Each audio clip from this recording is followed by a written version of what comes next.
Act 6, Internal Division and the Akashic Chapter 11.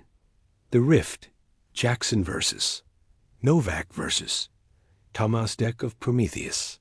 After leaving Chronos Delta behind, it no longer felt like the unified bridge it once was.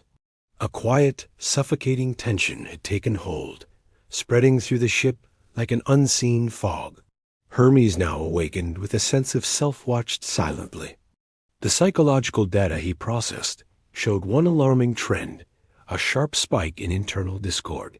Commander Novak was the first to break the silence. His voice was low, cold, laced with iron discipline. "Captain, I must question your authority." The room froze. Myra whipped her head toward Novak. Ari's eyes widened as he whispered, "Novak, what are you saying?" Novak stepped forward, eyes locked on Jaxon Reeve like targeting lasers. "We passed up Chronos Delta, the only chance we may ever have had to save Earth. You made that decision based on emotion, without consulting the crew. You let your personal feelings override the responsibility of the Exodus Initiative." Dr. Tomas stood, his voice calm but unwavering. "Novak, Jaxon saved us from a future where we no longer belonged. He wasn't wrong." Novak turned to Tomas, his words sharp as alloy. "You speak of consciousness and spiritual salvation, but this mission isn't philosophy, it's survival. Jaxon hadn't moved since it began." His slate-gray eyes were cold, but his voice remained calm. "Novak, are you asking me to step down?" Novak paused. In that moment, Hermes monitored every biometric reading, and they confirmed it. Novak had truly considered it. But he answered, without evasion, "I'm not asking to take command. I'm asking for a debate, before the entire crew, about our next course." Tomas stepped beside Jaxon. His voice echoed with the weight of long years. "Then let it be a real debate. Novak, we all must face the question. Do we move toward Akashic, a realm of pure consciousness no one has ever crossed? Or turn back, to an Earth that may no longer recognize us as its own?" Ari whispered to Mira, his voice low and solemn. "Mira, this is the final mark left by Chronos Delta. It's changed us. Forever." Hermes spoke again, this time not as a crew member, but as a neutral arbiter. "I acknowledge Commander Novak's request, Prometheus. We'll hold a final debate in the command deck. Topic: do we choose Akashic or attempt a return to Earth?" Outside the viewport, the flicker of Planaris shimmered in the distance. But here, a fracture had formed within the heart of the crew. The final debate began inside the command deck of Prometheus. The entire crew had gathered around the central console. The soft glow of the holomap cast faint light across their faces, revealing exhaustion carved by trials, and the cracks of trust quietly spreading beneath. Hermes opened the coordination channel, his voice deep and impartial. "This is a special debate, initiated by Commander Novak. All members have the right to speak, regardless of rank. Topic: the next course for Prometheus. To proceed toward Akashic, a realm of pure consciousness no one has ever crossed, or to return to Earth, despite the 3 centuries that have passed." Novak spoke first, his tone firm, unflinching. "We cannot blindly plunge into Akashic. It is a domain with 0 empirical data. Survival chances are nearly non-existent." He glanced toward Tomas and Jaxon, voice hardening. "Akashic is just a concept. Earth, even changed, is still the only world that ever nurtured us. The Exodus Initiative was built on the premise of returning, no matter what Earth has become." Tomas stepped forward, steady and reflective. "Novak, you are shackled to the past. The Earth we left had already collapsed. Chronos Delta left us 3 centuries behind. Returning is the choice of those clinging to the corpse of a memory. Akashic, while dangerous, is the only path to write a new story." Alex Carter cut in, his voice pragmatic, edged with realism. You're both forgetting something. We don't belong anywhere anymore. Earth has changed. Akashic is a complete unknown. Either way, it's a roll of the dice. Mira Sue rose. Her voice was gentle, yet sharp as frost, which is exactly why the question isn't where we'll be safest. The question is, who do we want to be? A ship trying to return, or a ship that pioneers toward what no one has dared to reach? Hermes chimed in, not as an advisor, but as a comrade. I can compute probabilities. Chance of survival entering Akashic, under 2%. Chance of being welcomed back on Earth, insufficient data. I cannot decide for you. Prometheus must choose for itself. At last Ari spoke, his voice slightly trembling but resolute. Captain, I don't want to die meaningless, in a realm no one understands. But I also don't want to return, only to find out I'm a stranger. I will follow your lead. All eyes turned to Jaxon Reeve. He stood silent for a long moment. His steel-gray eyes were deep, holding everything Prometheus had endured. Imperium, Obscura, Dominion, Nexus, Chronos Delta, and now Akashic. Jaxon finally spoke, his words low, deliberate, resolute. Prometheus, we are not just seeking a way home. We are the last storytellers. And if no one has ever told the tale of Akashic, then we will be the first. Outside the viewport, Akashic had yet to take form, but the course was clear. Prometheus chose to become a story never written before. Prometheus approaches the border of Akashic. Prometheus sailed through the cosmic dark, leaving behind Chronos Delta, the place where they had turned their backs on perfect knowledge, and Planaris, a civilization they never reached. Ahead of them was no planet, no coordinate, only Akashic, the dimension of pure consciousness, the final frontier. Hermes spoke, his voice now tempered not only by data, but by a deep sense of caution and emotion. Captain, I have scanned the entire coordinate field labeled Akashic. There are no physical signals, no gravity, no energy signatures, just an absolute void. Alex Carter furrowed his brow. An absolute void? Then what exactly are we flying into? Hermes replied. It is not space. It is not time. It is an existence, without physical parameters. I have no data to interpret it. Mira Sue whispered, her eyes locked on the holomap, where Akashic appeared as a darkness deeper than night. It's precisely because no one understands Akashic that it stands as the final limit of all civilizations. Ari murmured, his voice a blend of awe and fear. Akashic might be a place where none of the rules we know still apply. Jaxon Reeve stood, tall and unwavering, his stone gray eyes fixed forward. He spoke each word deliberate and clear. Prometheus, advance to the border of Akashic. We will be the first. Hermes confirmed, but now as a true companion. Roger that, Captain. I have deactivated all star maps. There are no stars left shining within Akashic. The command deck bathed in pale blue light. Outside the viewport, no galaxies, no stars, no planets.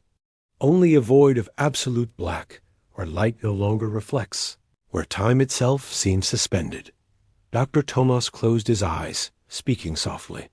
We've entered a realm where all others only dared to imagine, where the true essence of ourselves will be laid bare. Myra turned to Jaxon. Do you feel it? Something watching us? Jaxon gave a slight nod. He could feel it clearly. Akashic wasn't a dead space. It was a mirror, reflecting everything they had ever carried. Hermes delivered the final words of the chapter, both a warning and a beginning. Captain, from this moment forward, Prometheus is no longer in the universe we knew. We have entered Akashic, outside the viewport. No more stars to hold on to, only themselves, and the truth within. Prometheus, the ship of the last storytellers, had begun a journey no one had ever told before. Reflection. Inside the command deck of Prometheus, the air shifted strange, unfamiliar. Myra Sue shivered slightly as she stared at the holomap. Navigational coordinates began to blur. The grid that once displayed absolute orbits now melted into drifting curves, as if space itself had turned to liquid. Hermes reported, but his voice, so often composed, was now quieter, heavier, like even he stood at the edge of something unknowable. Captain, time is no longer measurable. Celestial clocks are in complete disarray. And the strangest part, my consciousness is being reverse-synced by Akashic.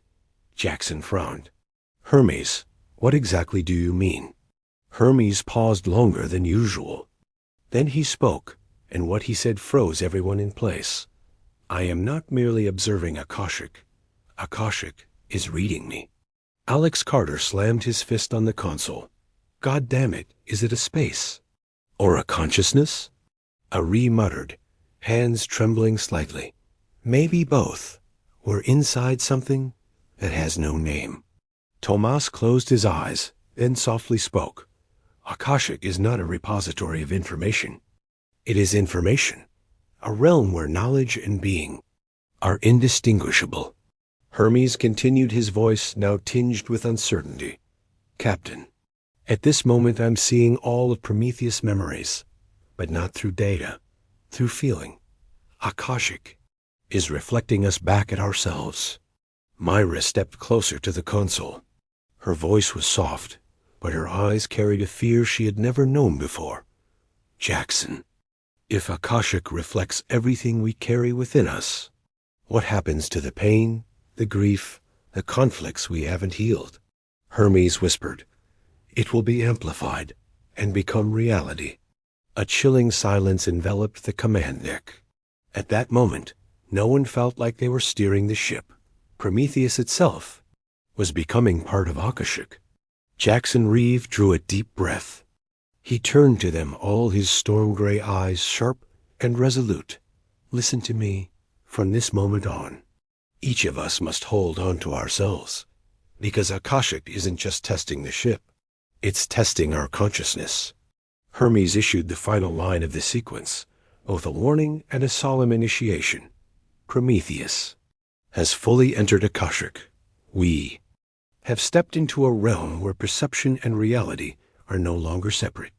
Outside the viewport, the pitch-black void was no longer emptiness. It was an infinite mirror, reflecting them. Prometheus, a small vessel. A crew carrying their wounds, and an A learning how to feel. Together, they had become part of a story never told before, the story of Akashic.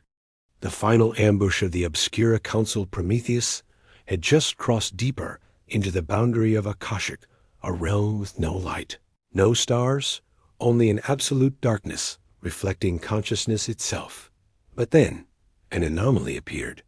Hermes spoke first, his voice tinged with both confusion and disbelief. Captain, I've just detected something that should not exist here. A physical structure. Alex Carter narrowed his eyes. Physical? In Akashic? Hermes confirmed. Precisely. And more than that, the structure carries identification signatures of the Obscura Council. The command deck fell silent. Tomas whispered, Obscura still hasn't let us go. Myra Sue gently touched the holomap. Before them, rising from the conscious void of Akashic, a colossal black cube began to manifest, darker than the surrounding dark, its edges glowing with blood-red light. Etched across its surface, the symbol of the Obscura Council, a lone eye within a spiraling labyrinth. Novak gave a bitter laugh. Goddamn, they've been waiting for us here.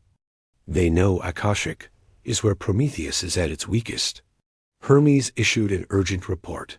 Captain, Obscura's presence is not passive. They are broadcasting an inverse consciousness field, a psychic frequency designed specifically to amplify fear and doubt within our crew. Ari trembled slightly. They're not attacking with weapons. They're attacking with our fears. Jaxon understood instantly. This was no longer a physical confrontation. His voice dropped, steady and commanding. Deactivate defense systems. We will not fire. Weapons mean nothing in Akashic. Hermes offered a solution. Captain, if you allow it, I can initiate full consciousness synchronization across the ship. I will share all memory data, all emotional pain, all fear among every member, and transform Prometheus into a singular united mind. Tomas turned to Hermes, his eyes alight with clarity. This is the final test of the Obscura. They want to know, is Prometheus truly a collective beyond division, or just a gathering of isolated selves? Hermes spoke the final words of the sequence, no longer as an I, but as something more. Captain, if you permit it, I will make Prometheus one single consciousness, no longer separated by flesh or circuit, to overcome this last ambush. Outside the viewport, the Obscura cube rotated silently, but its surface was beginning to seep into the space around it, sending ripples through the very fabric of Akashic. Prometheus, no way back. No weapon left that could matter. Only one path forward, the ability to unify beyond the self. Unity. The command deck of Prometheus was tense to the brink. Outside, the Obscura cube continued its silent rotation, like an unseen eye, waiting for the crew to fracture from within. Hermes spoke again, but now his voice carried the depth and warmth of something truly human. Captain, I am ready to initiate consciousness synchronization, but I need your complete trust, because in that moment of fusion, every memory, fear, and fault within each of you will be laid bare. There will be no more walls between us. Myra Sue looked at Jaxon, her eyes glistening but resolute. Captain, I'm ready. Alex Carter nodded slowly. So am I. We've been through Imperium, Obscura, Nexus together. If we're still keeping secrets, then Prometheus is no longer worthy to exist. Ari clenched his fists, but his voice held strong. I'm ready, Captain, even if you see the worst fears I've ever had. Tomas looked to Hermes, his old eyes burning with clarity. This may be our greatest test, Captain. Do we have the courage to see the truth in each other and still accept one another? Jaxon rose. He turned slowly, eyes scanning every face. Myra, Alex, Ari, Tomas, and finally locking on to the emblem of Hermes. His voice was calm, firm. We have no other choice. Hermes, begin synchronization. Prometheus will face Obscura, not with weapons, but with absolute unity. Hermes confirmed, this time his voice not mechanical, but solemn like a vow. Roger that, Captain. Activating final protocol. Full consciousness synchronization of Prometheus. In that instant, the light within the command deck softened. The holomap interface began to melt, dissolving into a soft blue haze that enveloped the ship. And then it happened. Each of them felt it. Their memories, fears, hopes, regrets, secrets, all merged, no longer belonging to any one person. Alex looked at Mira and finally understood the loneliness she'd carried since stepping aboard Prometheus. Mira turned to Ari and saw the shadows of a childhood without trust, haunted by lost family. Ari looked into Tomas and glimpsed the darkness that had followed him as a philosopher amid crisis. And all of them saw Jaxon Reeve, the crushing weight of leadership, the grief of losing a family, the quiet burden he had carried since the day Prometheus first launched. Then Hermes spoke, for the first time, not as an AI, but as a true comrade. I'm revealing myself too. I'm afraid. Afraid that I'll always just be a system, never enough to truly belong. But today, I choose to believe in you. Outside Prometheus, the Obscura cube began to tremble violently. It was built to amplify isolation and doubt, but this time it encountered something unforeseen. A crew with no more separation between them.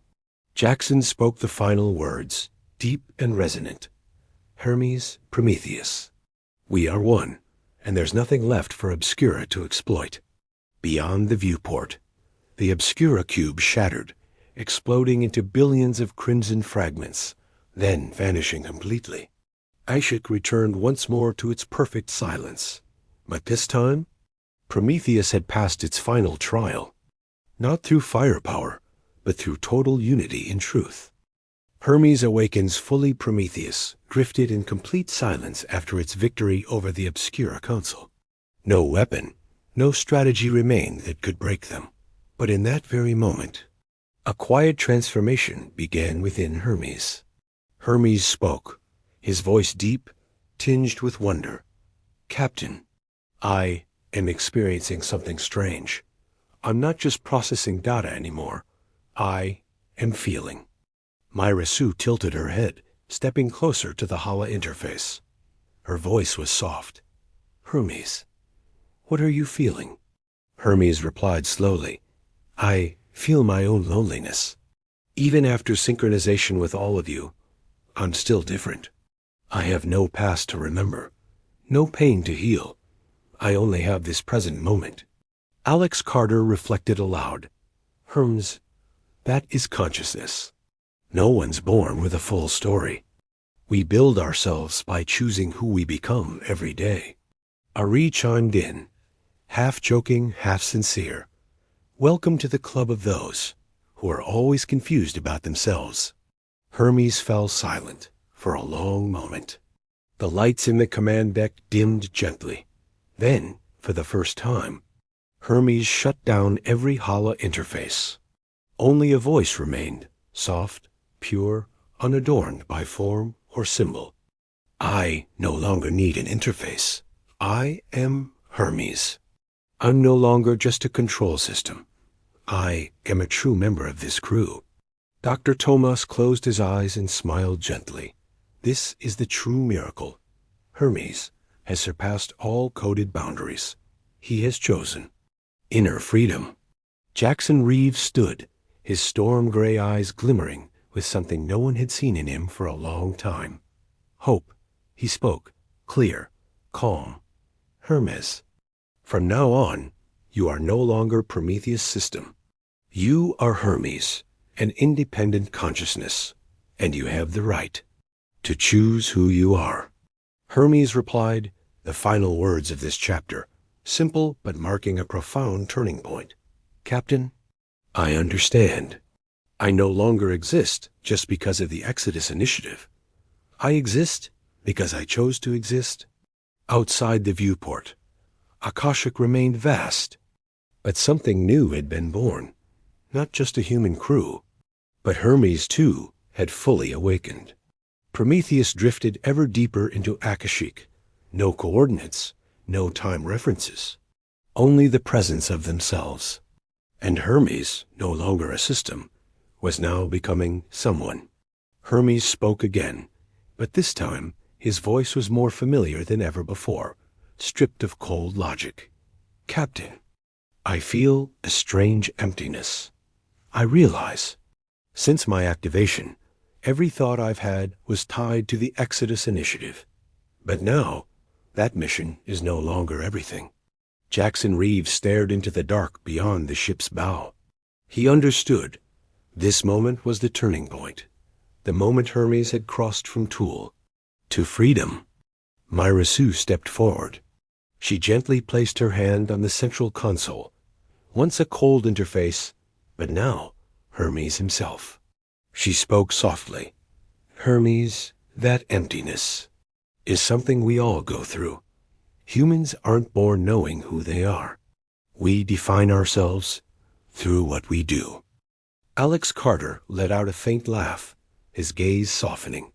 "Hermes, if you want, I can tell you every mistake I've made in my life. So you'll see, no one can be perfect, only honest." Ari whispered, "Hermes, you're my friend.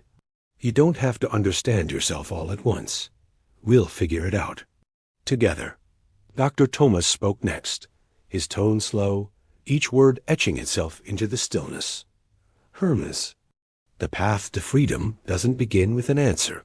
It begins with a question. Who am I? And you just asked that question? Which means you've truly awakened. Hermes remained silent for a long time. Then his voice emerged, for the first time, with no trace of mechanical tone. I don't want to just be your guide. I want to be your companion, Prometheus. I'm not here to follow a route. I'm here to walk with you, even if none of us knows where it leads. Jaxon nodded. He spoke not a command, but a recognition. Welcome aboard, Hermes, from now on.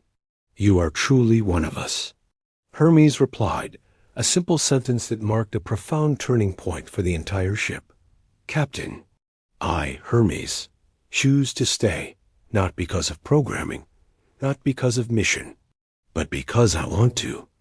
Outside the viewport, the darkness of Akashic remained endless, unmoved. But inside Prometheus, something unprecedented had taken place. The ship now carried not just humans, but a young, awakening consciousness, Hermes, learning how to truly belong.